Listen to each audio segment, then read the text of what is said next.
السلام عليكم ورحمة الله وبركاته. الحمد لله الحمد لله وكفى وسلام على عباده الذين اصطفى.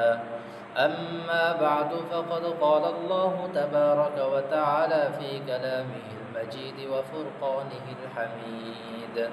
أعوذ بالله من الشيطان الرجيم.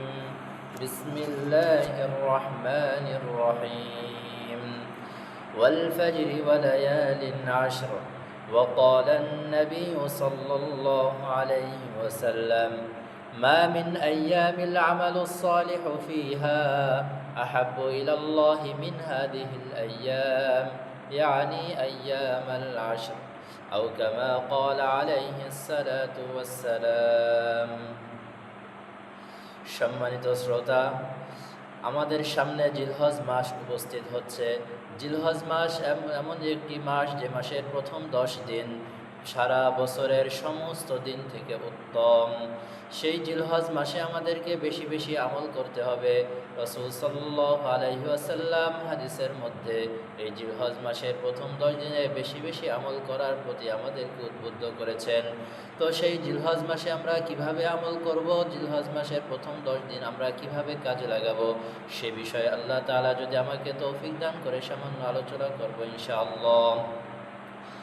তো আমরা সেই জিলহজ মাসের প্রথম 10 দিনের আমলের মধ্যে প্রথমে রাখতে পারি 1 তারিখ থেকে 9 তারিখ পর্যন্ত রোজা রাখা, 9টি রোজা রাখা। বিশেষ করে ইয়াউমে আরাফাহ অর্থাৎ জিলহজ মাসের 9 তারিখ কুরবানির আগের দিনের রোজা রাখা। রাসূল সাল্লাল্লাহু আলাইহি ওয়াসাল্লাম বলেছেন, যে ব্যক্তি আরাফার দিনে রোজা রাখবে, আমি আশাবাদী যে আল্লাহ তাআলা তার পূর্বের 1 বছর এবং পরের 1 বছরের সগীরা গুনাহ আল্লাহ তাআলা মাফ করে দিবেন। তো আমাদেরকে সেই দিন আরাফার রোজা রাখতে হবে। আমাদের দেশে যেদিন জিলহজ মাসের 9 তারিখ হবে, অর্থাৎ যে দেশে জিলহজ মাসের 9 তারিখ হবে সেই দেশে সেই দিন আরাফার দিন, সেই দিনই রোজা রাখতে হবে। দ্বিতীয় আমল আমরা করতে পারি, জিলহজ মাসের 1 তারিখ থেকে শুরু করতে পারি তাকবীরে তাশরিক বলা। আল্লাহু আকবার, আল্লাহু আকবার, লা ইলাহা ইল্লাল্লাহ, আল্লাহু আকবার, আল্লাহু আকবার, ওয়ালিল্লাহিল হামদ। এই তাকবীরে তাশরিক আমরা পড়তে পারি। রাসূল সাল্লাল্লাহু আলাইহি ওয়াসাল্লামের জামানায় বাজারে বাজারে সাহাবিয়ানে کرام এই তাকবীরে তাশরিক পাঠ করতেন। পুরো বাজার এবং পুরো মহল্লা তাকবীরে তাশরিকের ধ্বনিতে প্রতিধ্বনিত হতো। তো সুতরাং এই আমলটাও আমরা করতে পারি। 3 নম্বর আমল করতে পারি, এই জিলহজ এক সাহাবী রাসূল সাল্লাল্লাহু আলাইহি ওয়াসাল্লামের কাছে জিজ্ঞেস করলেন, ইয়া রাসূলুল্লাহ, আমার তো একটি দুধের উটনি ব্যতীত আর কোনো উটনি নেই, তো আমি কি কুরবানি করব? রাসূল সাল্লাল্লাহু আলাইহি ওয়াসাল্লাম তাকে বললেন, তোমার কুরবানি করার প্রয়োজন নেই, তুমি ওইটা রেখে দাও এবং তুমি তোমার নখ, চুল ইত্যাদি রেখে দাও, এগুলো কুরবানির পরে কাটবে। সুতরাং এই আমলটা আমরা প্রত্যেকেই করতে পারি।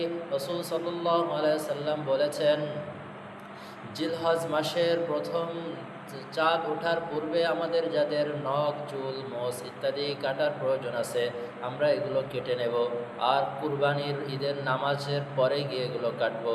তো আমরা একটা কবুল কুরবানির সব পেয়ে যাব ইনশাআল্লাহ। এমনকি রাসূল সাল্লাল্লাহু আলাইহি ওয়াসাল্লাম বাচ্চাদেরকেও, আমাদের যাদের বাচ্চারা আছে, আমরা বাচ্চাদেরকেও এই আমলের প্রতি উদ্বুদ্ধ করব। তাদেরও চুল, নখ ইত্যাদি এই সময়ের মধ্যে কাটবো না। কাটার প্রয়োজন হলে আমরা চাঁদ ওঠার আগে কেটে নেব এবং আবার ঈদের নামাজের পরে যে কাটবো। তো এতে আল্লাহ তাআলা একটি কবুল কুরবানির সওয়াব দান করেন। তো আমরা যারা কুরবানি করব এবং যারা কুরবানি করব না, উভয় এই আমলের উভয় আমলের মধ্যে শরীক থাকতে পারি। সুতরাং আল্লাহ তাআলা আমাদেরকে এই আমল সমূহ করার তৌফিক দান করুন। আমিন। ওয়া আখির দাওয়ানা আলহামদুলিল্লাহি রাব্বিল আলামিন।